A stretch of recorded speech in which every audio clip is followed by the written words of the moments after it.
We are angry, and we want our senators to do their jobs. Do your job! Do your job!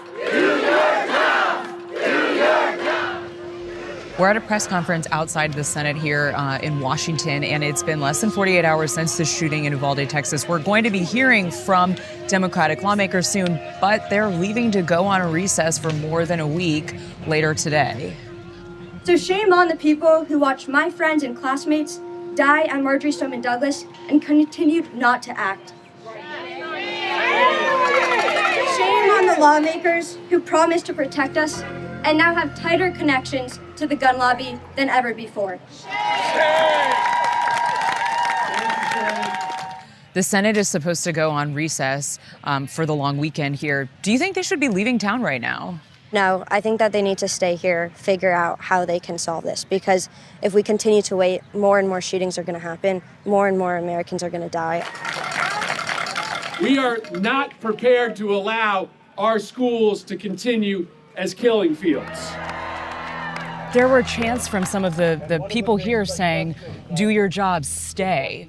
What is your response when you guys are leaving now? To set the table for next week, and then we will work really hard to try to find a bipartisan product. But listen, I'm not going to negotiate forever. I've been through this before. I know sometimes Republicans, are more interested in talking than doing. So if we can't get some progress by the end of next week, then I'll say to Senator Schumer, it's time to take votes. And Senator Schumer's committed that we are going to have votes one way or the other on the floor of the Senate on issues like background checks. Outside, there were tears, chanting, and a feeling of intense urgency. But inside the Capitol, it felt like a typical day before a long weekend, because this is far from the first chance lawmakers have had to try for reform. For example, the House passed universal background checks in 2019 and again in 2021. And even though that has more than 80% public support, that's gone nowhere in the Senate. Not only isn't there momentum to make big changes, but also a lot of Republicans didn't want to talk about it either. Senator Hawley, why do you think the U.S. is the only country in the world that sees mass shootings like this constantly? I don't know the answer to that. Yes, I don't know. Any gun control pieces of legislation you could vote for right now, sir? Red flag laws, universal background check? Senator, any update on those red flag laws? Nope. Senator, can I ask you about what happened this school shooting? Sorry, I'm late I'm speaking on the floor. I got a vote to speak on the floor. Even Democrats who want to get something done aren't sure the votes will be there when they return in more than a week. Should the Senate be staying in session instead of leaving it and keep this urgency around gun reform on the front burner? What we're doing is trying to find, are there 10 Republicans who will join us? There's 50 Democrats who are willing to do all kinds of reasonable steps to promote gun safety. Are there 10 Republicans who will join us?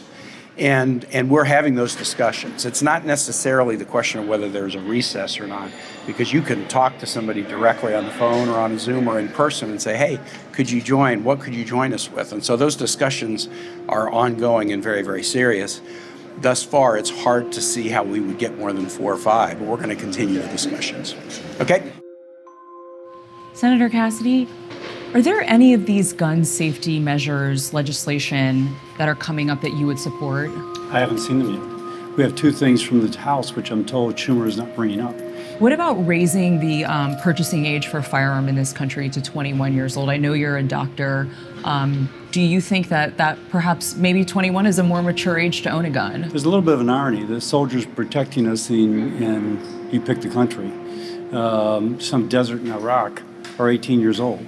And so somehow we trust them there, but we don't trust them here. Do you think that there is any room to ban assault weapons in this country? Why does someone need an AR-15? Well, if you talk to the people that own it, killing feral pigs in the, the middle of Louisiana, they wonder, why would you take it away from me? I'm law-abiding. I've never done anything. I use it to kill feral pigs. The action of a criminal deprives me of my right.